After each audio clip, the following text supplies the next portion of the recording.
Questions left by the Boston Massacre, the violence that sparked a revolution. In the heart of British America, long before anyone spoke openly of independence, a single winter night burned itself into history. The Boston Massacre. March 5, 1770, remembered as the first spark of the revolution, left behind more questions than answers. Questions about power, justice, empire, and what it meant to be free. Tension had been rising in Boston for years. Britain, victorious in the French and Indian War, had tightened its grip on the colonies. Taxes on paper, glass, paint, and tea. Customs officials empowered to seize goods at will. Redcoats marching openly through the streets of a town that never welcomed them. To many colonists, it felt less like protection and more like occupation. Night after night, resentment simmered. Words became shouts, shouts became insults, and insults, in time, became violence. On that cold evening, everything broke. A lone British sentry, Private Hugh White, found himself taunted by boys and laborers. Snowballs flew, then chunks of ice, then clubs. Church bells rang, the usual signal for a fire, and men poured into the streets. By the time reinforcements arrived, the scene was a mob, confused, angry, and closing in. The soldiers formed a hesitant line, muskets raised but orders unclear. Captain Thomas Preston stood before them, pleading for calm, knowing that one mistake could turn a tense crowd into a tragedy. What happened next still lies buried in contradiction. Witnesses disagreed. Soldiers insisted they heard the word fire. Some colonists claimed they saw a sword flash in the air. Others said a musket discharged by accident when someone struck it with a club. What is certain is this: the silence of Boston shattered in a single blast of gunpowder. Then another. Then 5. By the time the smoke drifted away, 5 colonists lay dead or dying. Crispus Attucks, a sailor of African and native descent, was the first to fall, a man whose life story remains only in fragments, but whose death would echo across the continent. But the violence itself was only the beginning. What remained afterwards were questions that divided a people. Who truly started the fight? Was it a panicked mistake or an act of tyranny? Did Captain Preston order his men to shoot? Could justice exist under a government that sent its soldiers to stand guard over its own subjects? And how could a colony trust an empire that answered protest with musket fire? The trial that followed became a test of principle. John Adams, who despised standing armies and distrusted British authority, stunned Boston by defending the accused soldiers. His decision raised a question that would follow America into the Revolution and beyond. Could a society founded on liberty still deliver justice to its enemies? Adams argued that the law must rise above passion. 12 jurors, facing fears of public backlash, weighed truth against outrage. In the end, most soldiers were acquitted. Preston walked free. 2 privates were convicted only of manslaughter and branded on the thumb. Yet even with the verdicts delivered, nothing truly ended. The killings left deep wounds, and the questions they raised sunk into the marrow of the colonies. Samuel Adams and the Sons of Liberty ensured that every tavern, every meeting hall, every newspaper spread a single idea. If Britain could kill its own subjects in the streets, what else was it capable of? The Boston Massacre became more than an incident. It became a symbol, one of tyranny, of resistance, and of the fragile line between order and oppression. It forced colonists to confront who they were and who they wanted to become. Could loyalty survive when trust had died? Could reconciliation exist where fear ruled? Or was separation, even war, the only path left? In the years that followed, the Tea Act, the Boston Tea Party, the coercive acts, the questions left by the Boston Massacre sharpened into a truth many no longer denied. The relationship between Britain and America had been broken beyond repair. The revolution would not begin for 5 more years, but the moment the first musket cracked in King Street, a colonial empire began to fracture. And as history marched onward, one question remained louder than all the rest. If freedom could die in a single volley of gunfire, then what must a people do to reclaim it? The Boston Massacre did not create the American Revolution, but it gave the revolution its most haunting question, a question that helped shape a nation still wrestling with the fragile balance between liberty, authority, and justice. And on that cold March night in 1770, it became clear that the answers would soon be written not by courts or kings, but on the battlefield of a new world struggling to be born. Boston in 1770. The road to the massacre. Boston in 1770 was a city living under a slow-burning pressure. It's a place where ordinary life had become entangled with imperial politics, mistrust, and the heavy presence of a distant king's authority.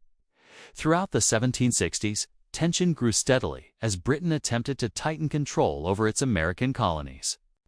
The once loyal port city felt increasingly like an occupied town, its people squeezed between economic hardship and political resentment.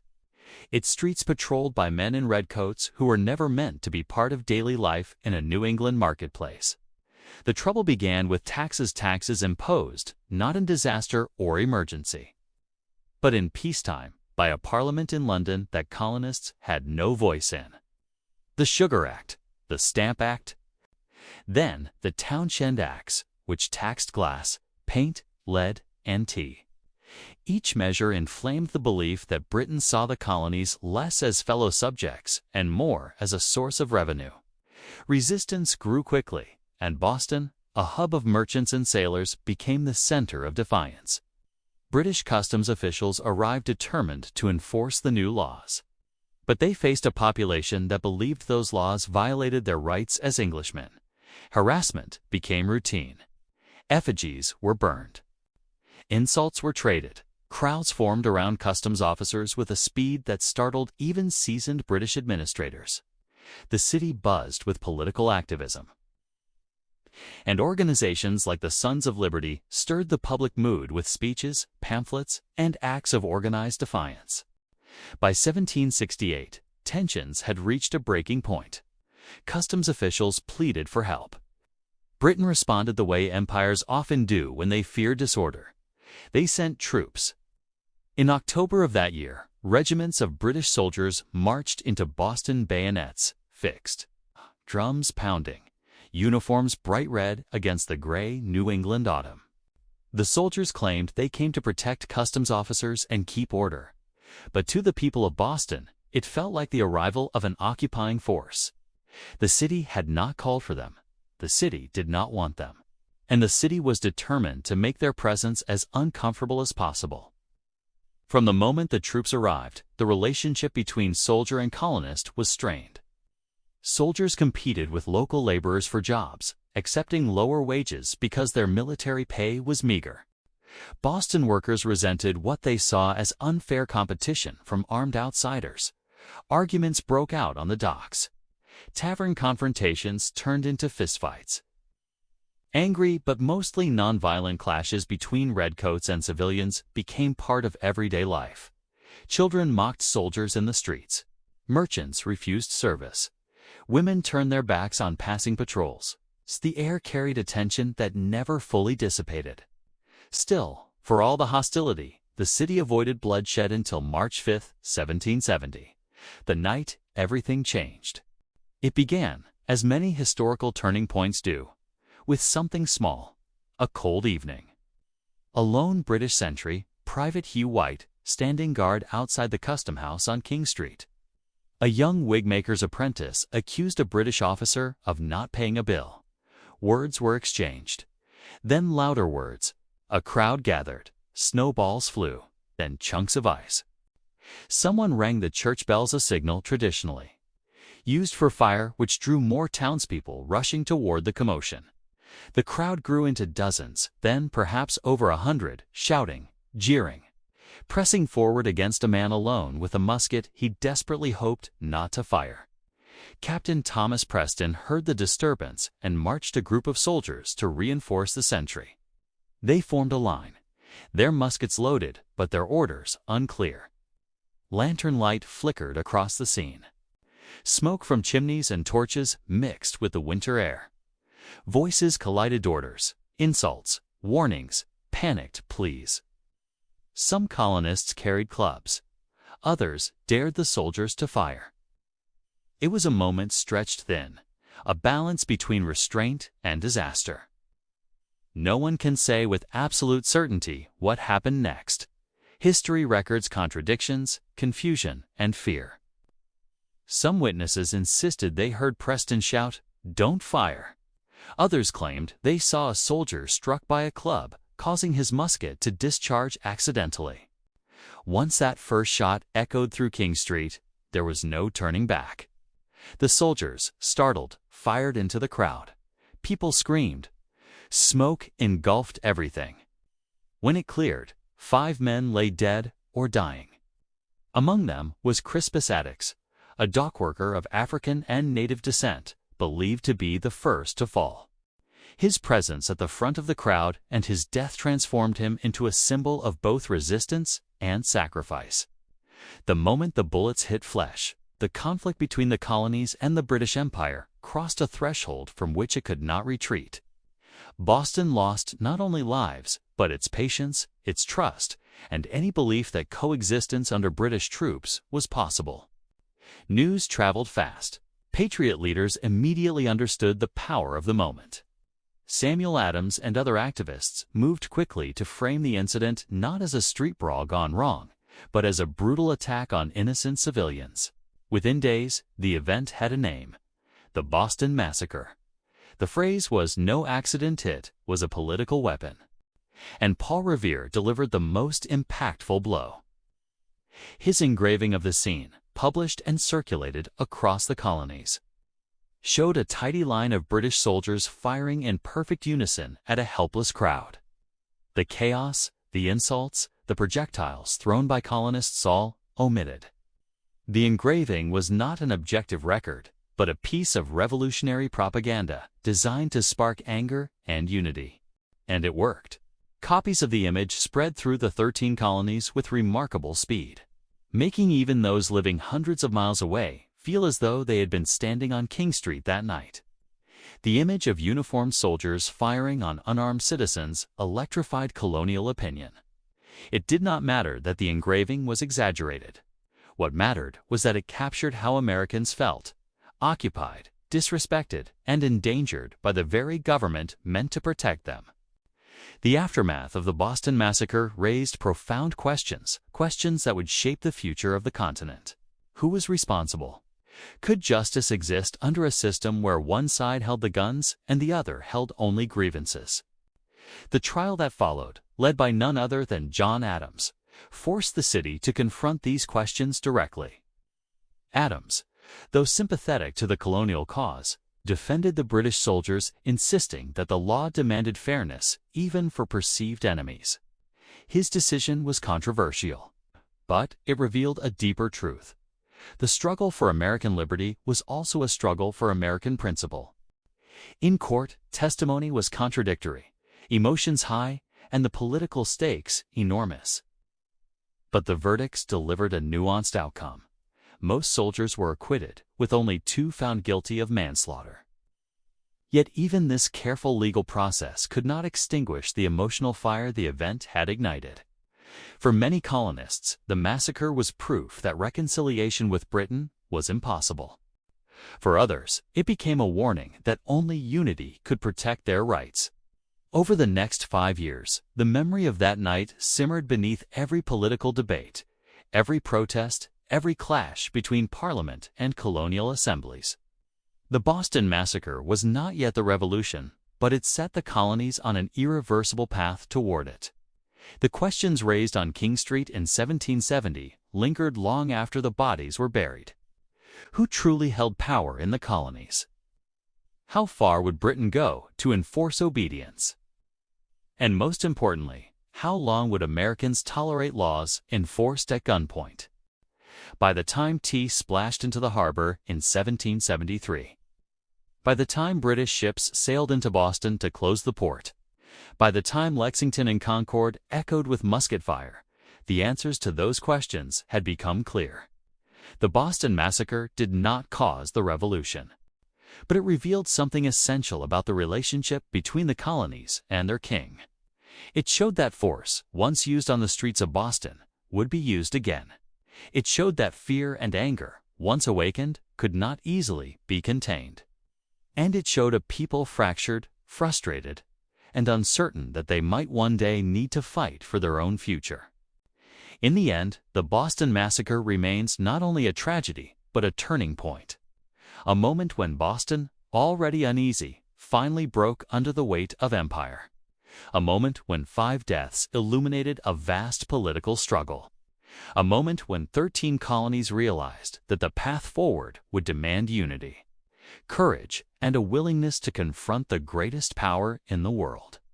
And it was here, on a cold March night in 1770, that the question of American freedom first demanded an answer that would soon reshape history. The events of the Boston Massacre. What really happened on March 5, 1770? On the morning of March 5, 1770, Boston awoke to what seemed like another ordinary day in a town simmering with resentment. For years, tension between the colonists and the British troops stationed among them had become an uncomfortable part of daily life.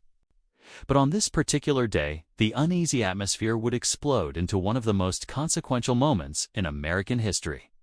The events that unfolded would echo across the colonies, leaving behind more questions than answers, and igniting a debate that continues to fascinate historians centuries later. It began with what many Bostonians considered a familiar pastime: tormenting British soldiers. Groups of colonists, especially younger men and apprentices, were known to taunt the redcoats, testing their patience and challenging their authority. By many accounts, this sport was well underway on the morning of March 5th. Insults were thrown like stones. Snowballs mixed with gravel hit uniforms. The colonists seemed eager to push boundaries, while the soldiers were instructed to endure the harassment without retaliation. The stage was set for disaster long before anyone realized it. Throughout the day, taunting escalated, and tempers began to fray. The lone British sentry guarding the custom house found himself the target of a particularly aggressive group. As voices rose around him, the insults sharpened, and the crowd pressed closer. Eventually, the sentry snapped, lashing out verbally or physically, depending on the account.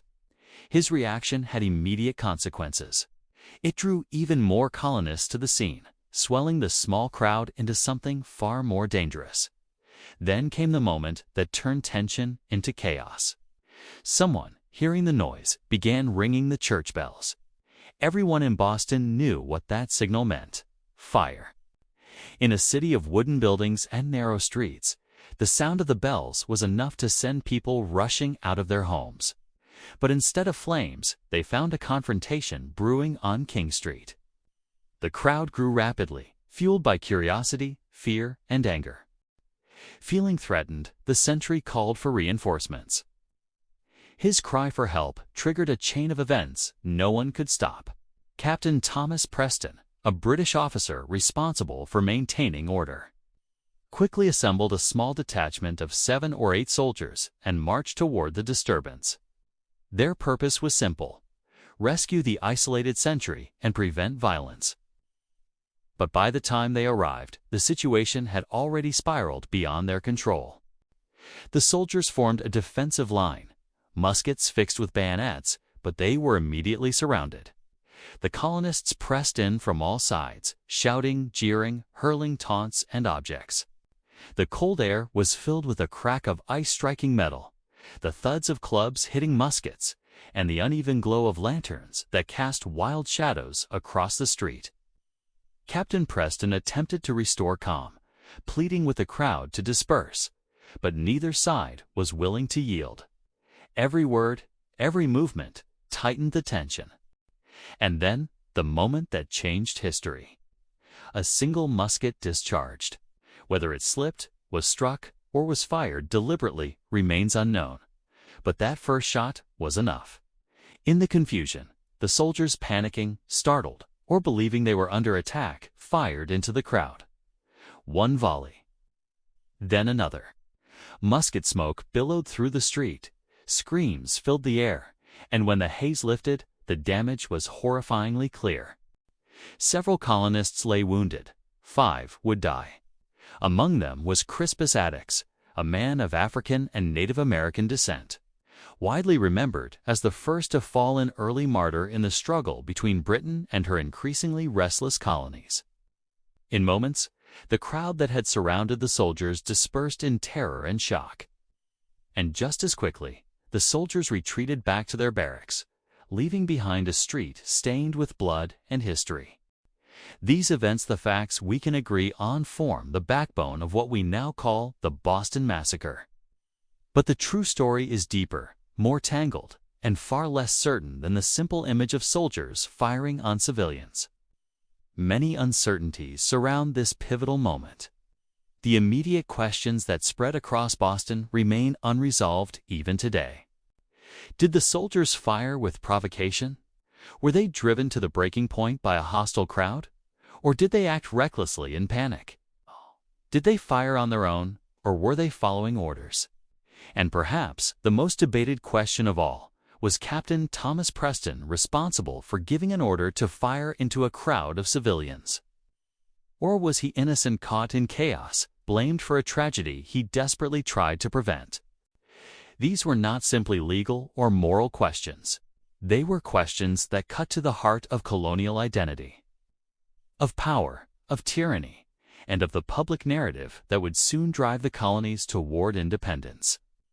The evidence historians must rely on comes almost entirely from eyewitness testimony and the testimony's conflict in nearly every meaningful way. Some witnesses swore that Preston clearly ordered his men to fire. Others swore they heard him shout, "Don't fire." Some claimed soldiers were struck by clubs and rocks, reacting out of fear. Others insisted the soldiers fired without reason into an unarmed group. Even Captain Preston's own account struggles against the tide of contradictory statements. He insisted he never gave the order, but was he telling the truth or protecting himself?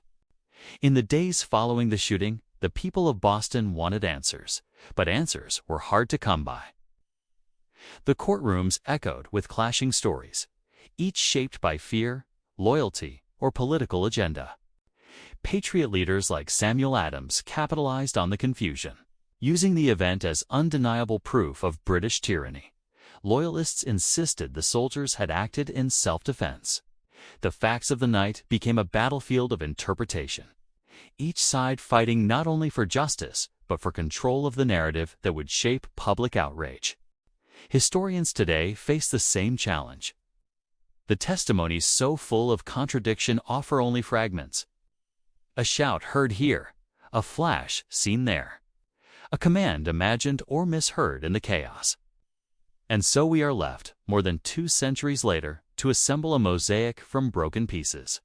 We search for a hypothesis, knowing that the full truth may never be recovered. What we can say is this: the Boston Massacre was not merely the result of a single spark, but the culmination of years of mounting tension. It was the tragic endpoint of a relationship strained by distrust, resentment, and misunderstanding. And it was a moment that transformed ordinary colonists into passionate advocates for their rights, convinced that their own government had turned against them. The events of March 5, 1770, became a turning point not because every detail was clear, but because so much remained uncertain. It was in the fog of those uncertainties that the seeds of revolution took root. For in the struggle to understand what truly happened on King Street, a larger truth emerged. The colonies and the British Empire no longer saw each other as partners. And in that widening divide, the future of America began to take shape. Captain Preston's account. Inside the mind of the officer at the Boston Massacre in the aftermath of the Boston Massacre. One voice rose above the chaos and confusion, a voice attempting to explain, to justify, and to defend. That voice belonged to Captain Thomas Preston, the British officer at the center of the storm. While emotions raged on both sides, Preston's account sought to bring order to a night defined by disorder, to impose clarity on an event remembered mostly for its uncertainty. Yet his version of events, like every testimony surrounding that tragic evening, raises as many questions as it answers.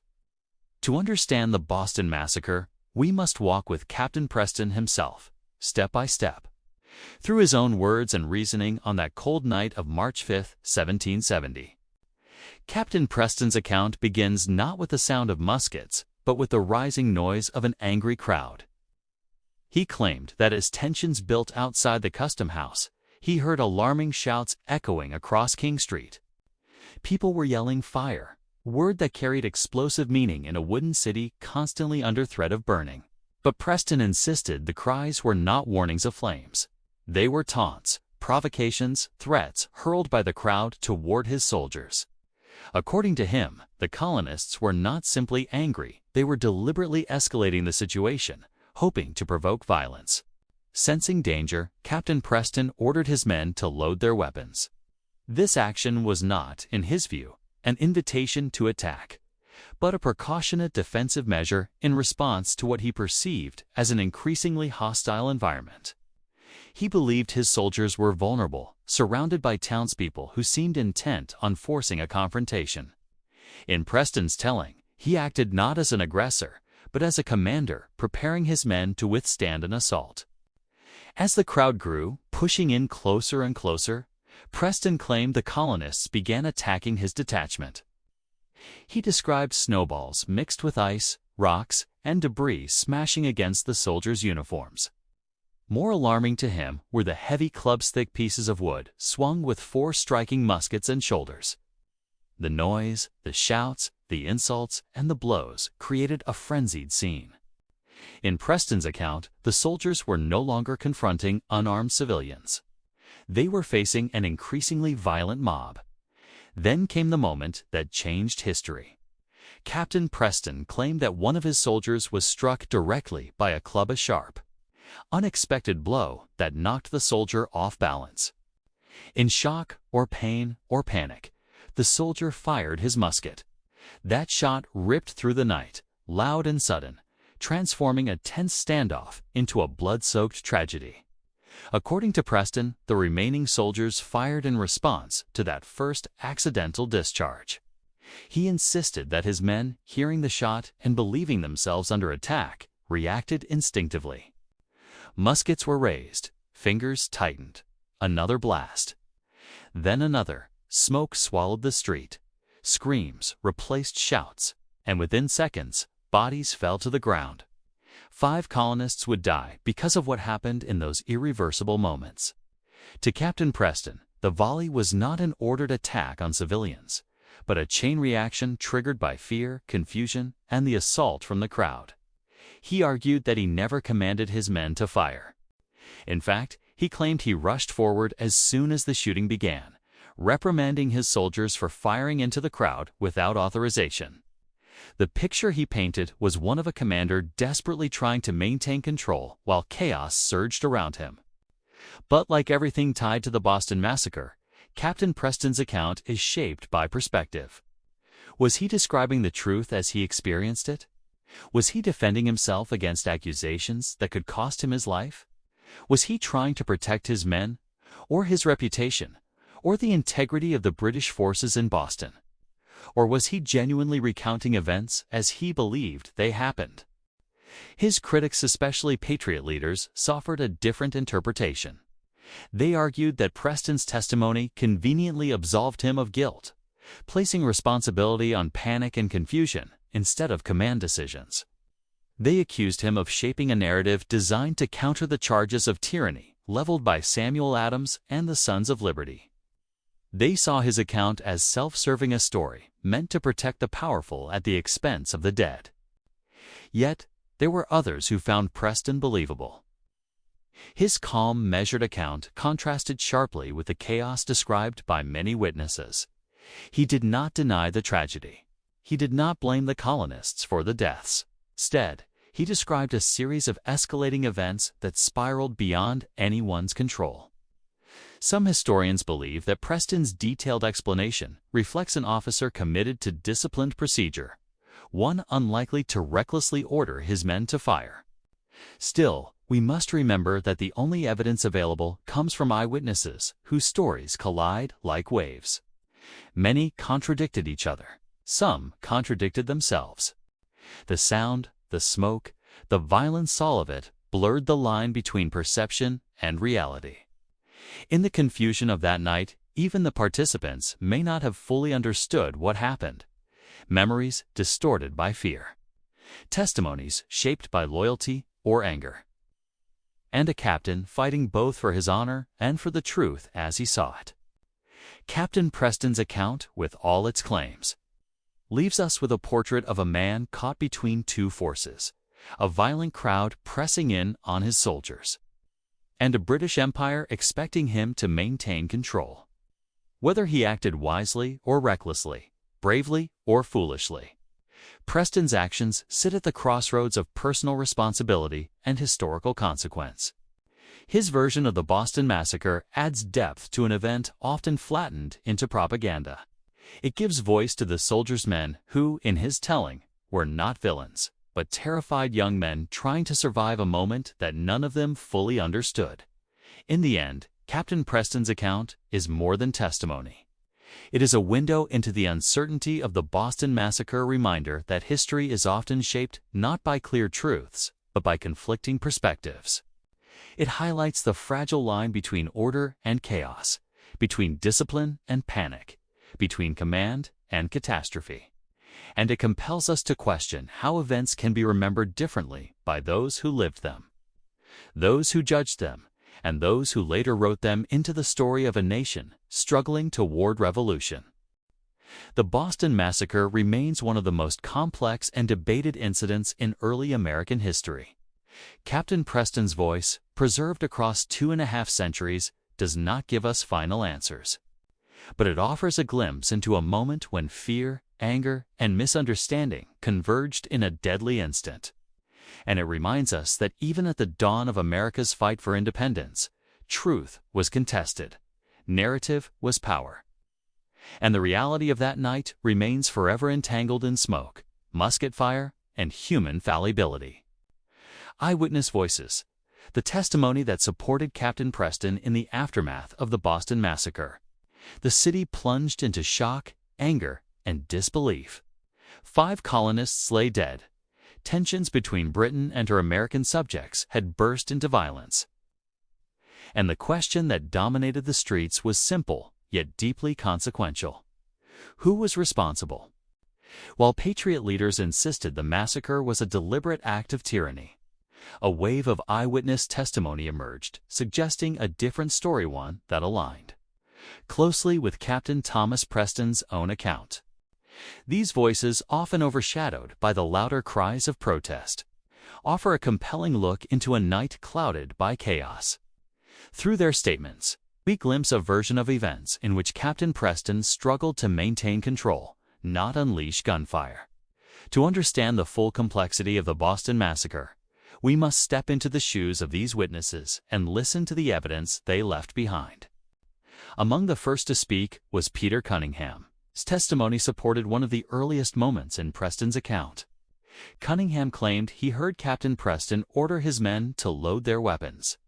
This detail was crucial.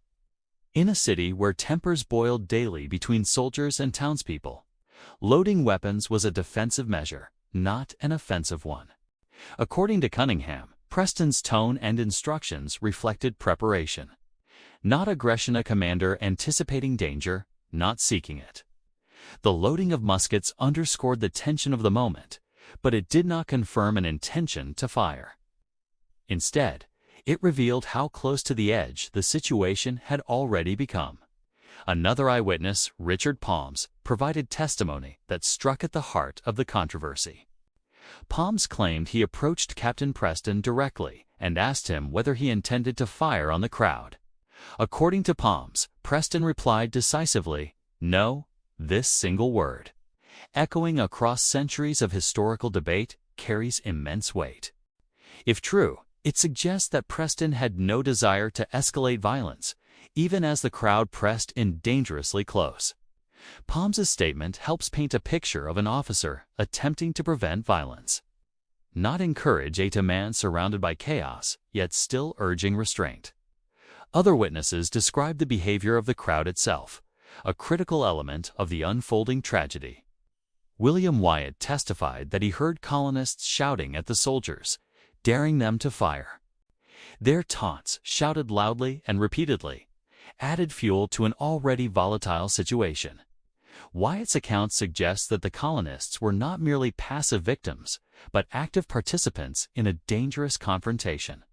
Their words, "Fire, fire, if you dare," echoed in the soldiers' ears, possibly contributing to the panic that followed. James Woodall offered another vital piece of the puzzle.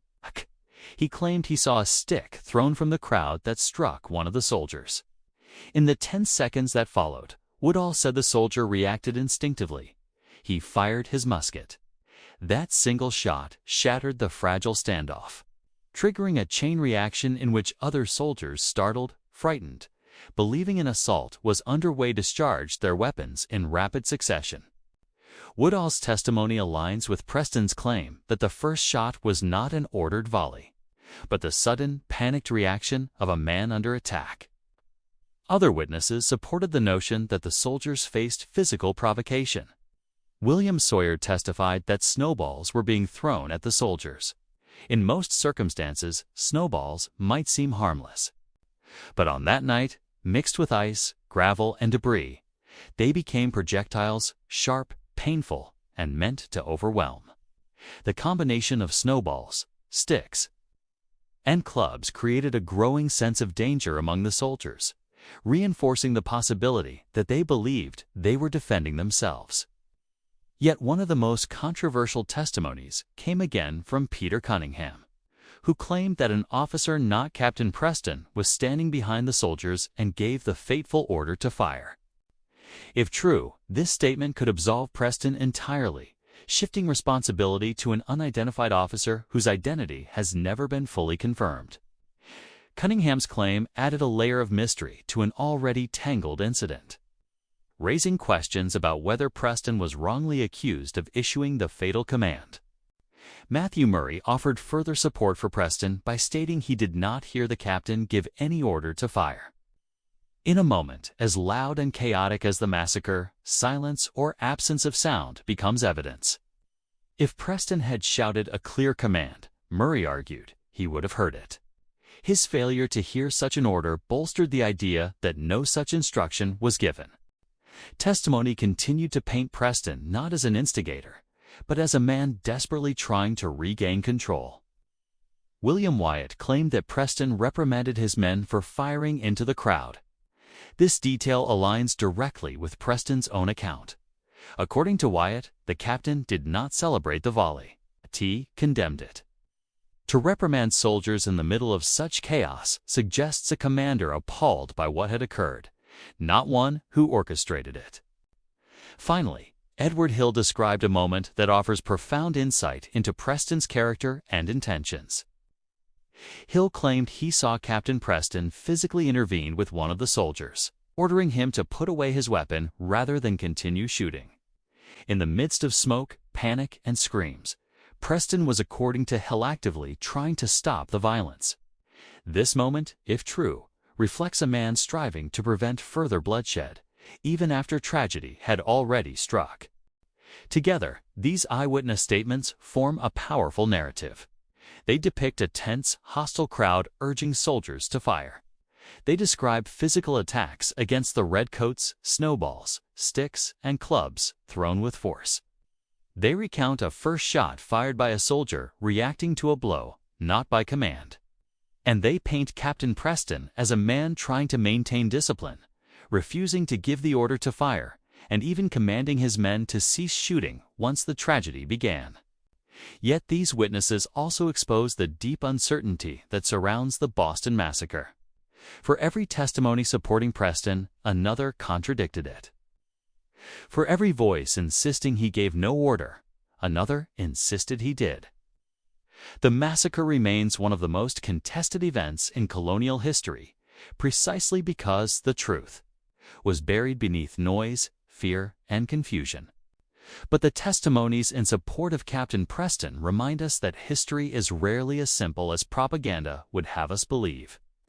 They reveal a night defined not by cold-blooded tyranny, but by chaos that consumed civilians and soldiers alike. They show us how quickly a crowded street can become a battlefield, and how fragile the line between restraint and violence can be. And they remind us that even in an event remembered for its horror, there were moments of humanity, discipline, and desperate attempts to keep tragedy from unfolding.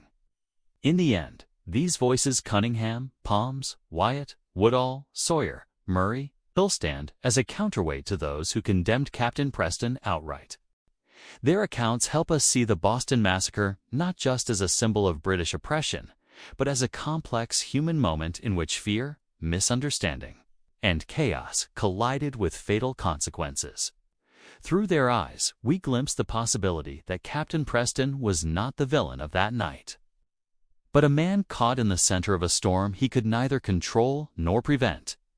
Eyewitness voices against Captain Preston, the case for his guilt in the long shadow cast by the Boston Massacre, the search for truth became a battle all its own, as families mourned, as protests spread, and as the British government struggled to contain the political fallout. A series of eyewitness testimonies emerged that sharply contradicted Captain Thomas Preston's account.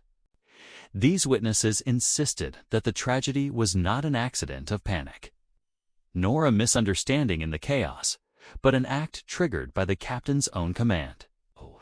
Their statements, forceful and unwavering, deepened the mystery surrounding that fateful night and fueled the belief that the British Army had deliberately fired on innocent civilians. To understand the full complexity of the Boston Massacre, we must hear these voices that place the burden of guilt squarely on Captain Preston's shoulders. One of the earliest and most direct accusations came from Daniel Califf.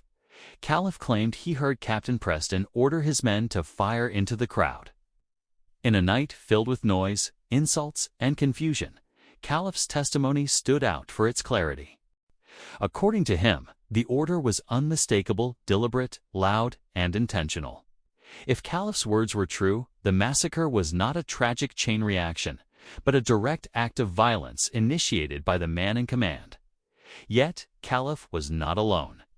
More voices soon rose with similar accusations. Among them was Henry Knox, a young Bostonian who would one day become a key figure in the American Revolution. Knox testified that the soldiers were hitting and pushing the crowd with their muskets even before the shooting began. To Knox, the soldiers were not merely holding their line. They were provoking the crowd, escalating tensions, and contributing to the combustible atmosphere. His testimony painted a picture of soldiers who were neither calm nor restrained, but aggressor perhaps, eager to respond to insults with force. Then came the statement of Joseph Petty. Petty claimed he saw no sticks thrown toward the soldiers until after the firing began.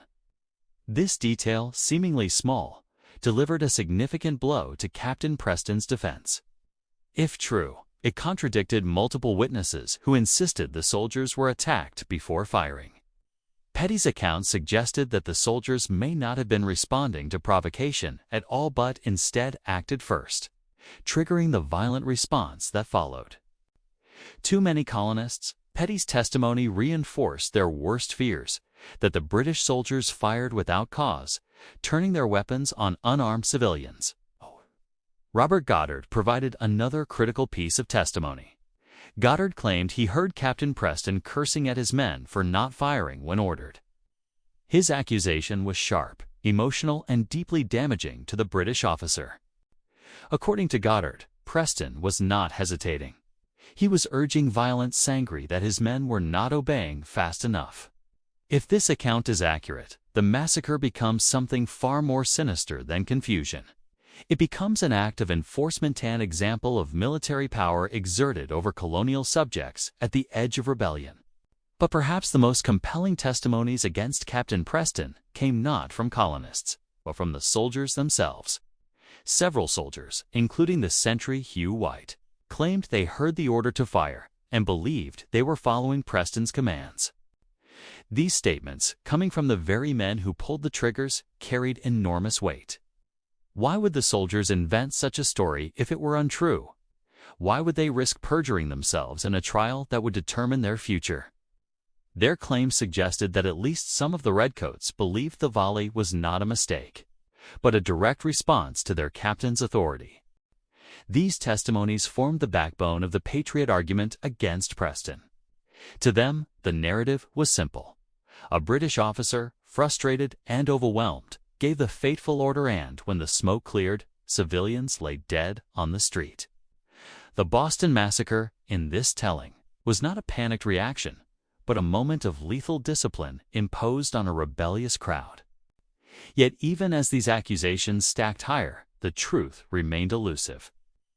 For every witness against Captain Preston, another testified in his defense. And for every claim that he gave the order to fire, another voice insisted he did not. The testimonies opposing Preston's account highlight just how fractured the event was, how impossible it was for anyone, even those present, to fully understand what happened in the fog and frenzy of that night. The facts, as they survive, are clouded by contradictions. On the one hand, several eyewitnesses close to Preston claimed they did not hear him give any command to fire. This, too, matters. For how could an order have been given loudly enough for soldiers to hear, yet quietly enough for others standing nearby to miss it? On the other hand, soldiers under Preston's command swore they believed they were obeying orders. How could they misunderstand something so critical unless the moment was drenched in confusion? And confusion was everywhere. The crowd was shouting fire, not as a warning, but as a taunt, a challenge hurled at the soldiers to provoke them. The colonists had thrown snowballs, sticks, and insults with increasing intensity. Noise surged from every direction, from the mob, from the soldiers, from the bells ringing throughout the city. In such conditions, could a shouted taunt be mistaken for a command? Could the desperate attempt of an officer to restore order be misheard as a deadly order? The testimonies against Captain Preston force us to confront these uncomfortable possibilities. They remind us that on King Street, in that narrow space between soldier and civilian, understanding itself fractured. People heard what they expected to hear. They saw what their fears or loyalties told them to see. Some believed Preston was trying to maintain control. Others believed he unleashed violence. Some interpreted the soldiers' defensive posture as restraint. Others saw it as intimidation. What these conflicting statements reveal is not simply the difficulty of determining guilt, but the broader human reality of that night. Fear distorts perception. Noise buries commands. Panic turns seconds into a storm of confusion. And in a moment of crisis, the line between power and restraint becomes impossibly thin. The testimonies against Captain Preston offer a sobering view of the massacre, one in which authority may have cracked under pressure, where British military presence in a hostile city collapsed into lethal force. But they also reveal how limited our ability is to recover absolute truth from a night so volatile, so fast-moving, so filled with emotion. Even today, historians remain divided. The evidence is fragmentary. The witnesses contradict each other. And Captain Preston's guilt or innocence remains locked in the smoke of that night. But one truth emerges clearly. The Boston Massacre was not just a clash of soldiers and civilians. It was a clash of perceptions, loyalties, and fears. Witness holding a piece of the story, none holding the whole. Through their conflicting voices, we see the night not as a simple tale of tyranny or self-defense, but as a tragic collision of two worlds already drifting toward revolution. And in that collision, the future of America began to take shape. Forged in uncertainty, controversy, and the haunting echo of musket fire. The trial and acquittal of Captain Preston, justice, politics, and the birth of a revolution in the weeks following the Boston Massacre. The city trembled beneath the weight of grief, fury, and uncertainty. 5 colonists lay dead. British soldiers awaited judgment. and the fragile relationship between the colonies and the crown seemed ready to snap. At the center of it all stood Captain Thomas Preston, the man many believed responsible for the deadly volley that had shaken Boston and electrified the colonies. His trial, and the trials of the soldiers under his command, would become a defining moment in the story of the American Revolution, not because of the verdict, but because of what that verdict revealed about justice, power, and the shifting identity of a people on the brink of independence. As the city demanded justice, an unexpected pair of defenders stepped forward. John Adams and Josiah Quincy, two of the most respected patriot lawyers in Massachusetts. Their decision stunned the public. Why would Adams, a man opposed to standing armies and sympathetic to colonial resistance, defend the soldiers many saw as agents of tyranny? He later explained his reasoning with clarity and courage. The law must be blind to politics, blind to passion, blind to revenge.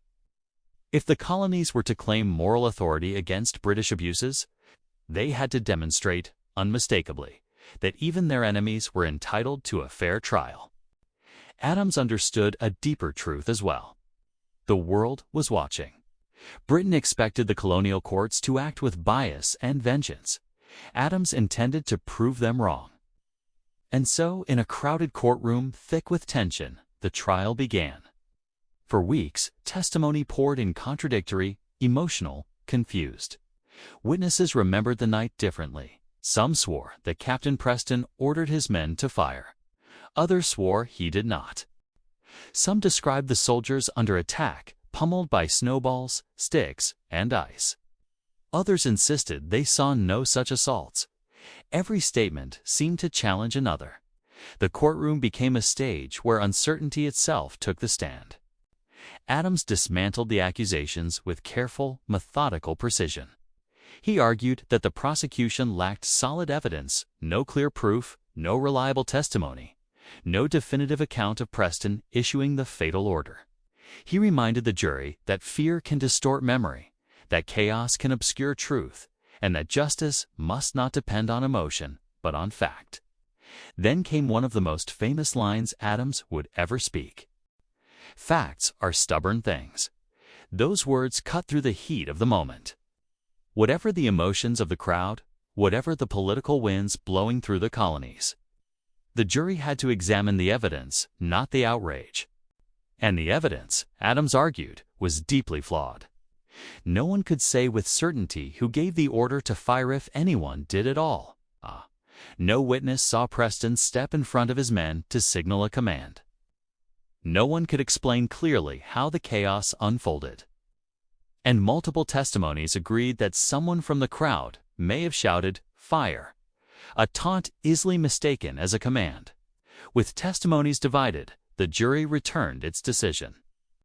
Captain Thomas Preston was acquitted. 6 of his men were also acquitted, their innocence upheld by the absence of incontrovertible proof. 2 soldiers, Privates Hugh Montgomery and Matthew Kilroy, were found guilty of manslaughter not murder and were released after being branded on the hand. A ritual punishment marking them under English law as having taken a life unlawfully, but without murderous intent. The verdict shocked some colonists, relieved others, and astonished the British Empire. Colonial courts had conducted themselves with impartiality. They had resisted the temptation to use the soldiers' fate as political leverage. They had proven that even in turmoil, justice could prevail. But the effect of this outcome reached far beyond the courtroom. In a twist no British official could have predicted. The acquittal of Captain Preston ultimately strengthened the Patriot cause. The leaders of the rebellion seized the moment not as proof of British innocence, but as proof of British tyranny. The paradox was striking. Even though the colonial court found the soldiers not guilty, Patriot leaders used the massacre itself as a rallying cry, insisting that the very presence of British troops in Boston was an act of oppression. The truth was simpler and more powerful. The massacre had forever altered the relationship between Britain and the colonies. No verdict, no legal argument, no explanation could erase the image of blood on King Street. And in the years that followed, The Boston Massacre would be invoked again and again, growing larger with each telling. The Patriots transformed the event into a symbol, a myth, a spark that lit the fire of independence. In this way, the Boston Massacre joined a lineage of tragedies that galvanized public sentiment and changed the course of nations.